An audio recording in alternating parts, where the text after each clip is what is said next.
Davis. Kia ora, Mr Speaker. He mihi hoki tēnei ki a koutou o Ngāti Manua me Ngāti Whare tēnā rā koutou. Mr Speaker, the Rugby World Cup is the third largest sporting event in the world, third only to the Olympics and the FIFA World Cup. But Mr Speaker, and this is coming from a die-hard rugby fanatic, it's something that everybody in this House and everybody watching needs to realise, is that the on-field results of the Rugby World Cup aren't what is most important for New Zealand. Now, don't get me wrong, I really want it to be Richie McCaw that this time next year is lifting that William Webb Ellis trophy above his head. Mr Speaker, I don't know if I can take another 4 years with this thick cloud of despair hanging over my head, and I really hope that it is Richie McCaw that lifts that trophy next year. But it's not about the rugby. What is most important about the Rugby World Cup next year are the 3,000 media people who are going to arrive on our shores.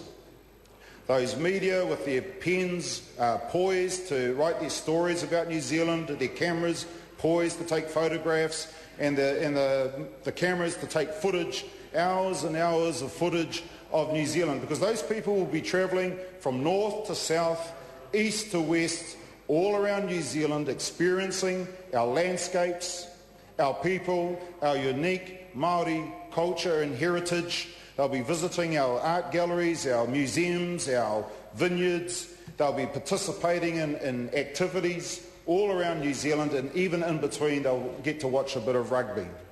Mr Speaker, those 3,000 media people are going to be portraying New Zealand to an audience of 4 billion people. And it's those 4 billion people, if we could just get 1% of them to say, wow, New Zealand is a place I really want to visit, and 1% of them came over the next 10 years, then the Rugby World Cup would have been a real success for New Zealand. And aside from those 3,000 media people, it's the 70 to 80,000 visitors who are going to land on our shores and do exactly the same thing. They're going to travel north to south, east to west. They're going to go to the museums and the vineyards and the art galleries and sit in our cafes. They're going to participate in all the activities around the Rugby World Cup that are going to be organised. They're going to meet our people. They're going to experience our Māori culture.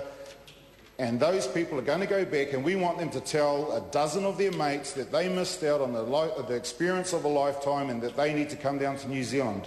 And if we can achieve that, Mr Speaker, if they can go and tell their friends, tell their family to come down to New Zealand, then the Rugby World Cup for New Zealand will have been a success. But what we can't afford are any dally moments where those people say, crikey, New Zealand was disorganised, it was chaotic, they weren't prepared for us. That's why, Mr Speaker, this legislation is actually good legislation, bar one point. Labor, we want to work with the government to make sure the Rugby World Cup is a success.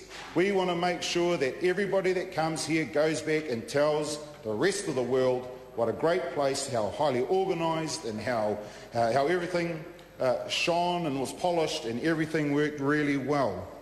But Mr Speaker, as my colleagues have explained, we have one issue with this legislation, and that issue we would like ironed out, because we believe that we need to remove the ability of the minister to override a decision we need to remove the ability that the minister has under this legislation for him to override any decision of the Rugby World Cup Authority.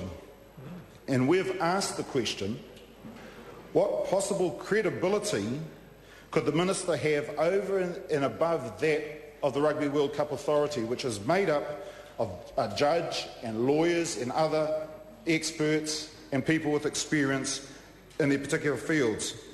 We would expect that the minister would defer to those people and their wisdom and their experience, and follow their recommendations on any particular issue.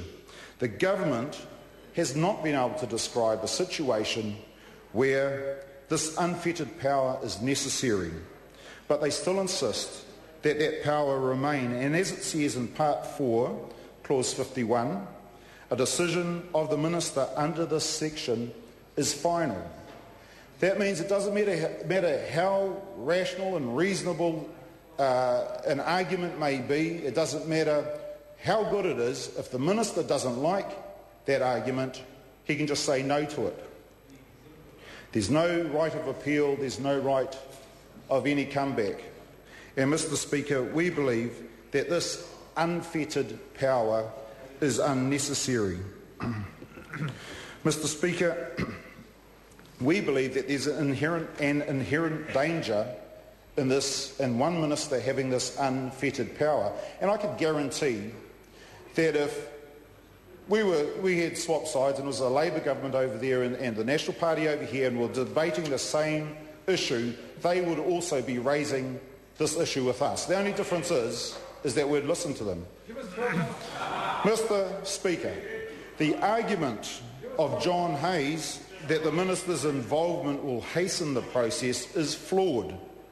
He claims that after the authority has made a decision on any application, the Minister can then consult with various ministers, perhaps the Minister of Economic Development or the Minister of Police.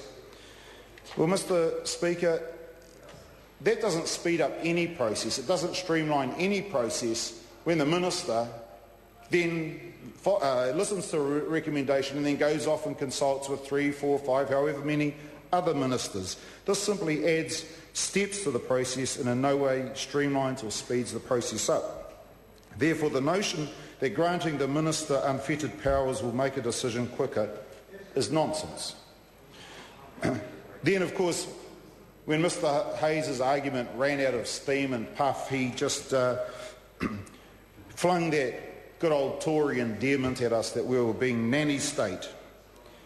And I don't quite understand that, because here we are arguing for the people or an organisation, their decision to have standing and mana, and he was arguing for the Minister to have unfettered power and to override the decision of the Rugby World Cup Authority, and there he is calling us nanny state. Mr. Speaker, at the committee stage of this bill, Labour, under the name of the Honourable Trevor Mallard, intends to introduce an SOP which will provide that the Minister may not grant an urgent approval which has not been recommended to be granted by the authority. This will introduce greater democratic oversight of the urgent approval process. Mr. Speaker, it is important that the Rugby World Cup is highly organised. It is important that we put on our best show for the rest of the world. It's important that we don't have any dally moments where we're disorganised, chaotic, and things aren't organised properly. But we can actually make sure that all that happens under the legislation without that one part that we disagree with, and that is that the Minister has got unfettered power to overrule any decisions of the Rugby World Cup Authority.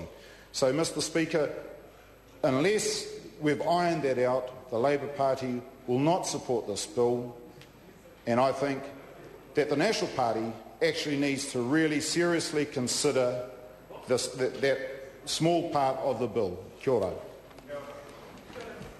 I call Nikki Kay.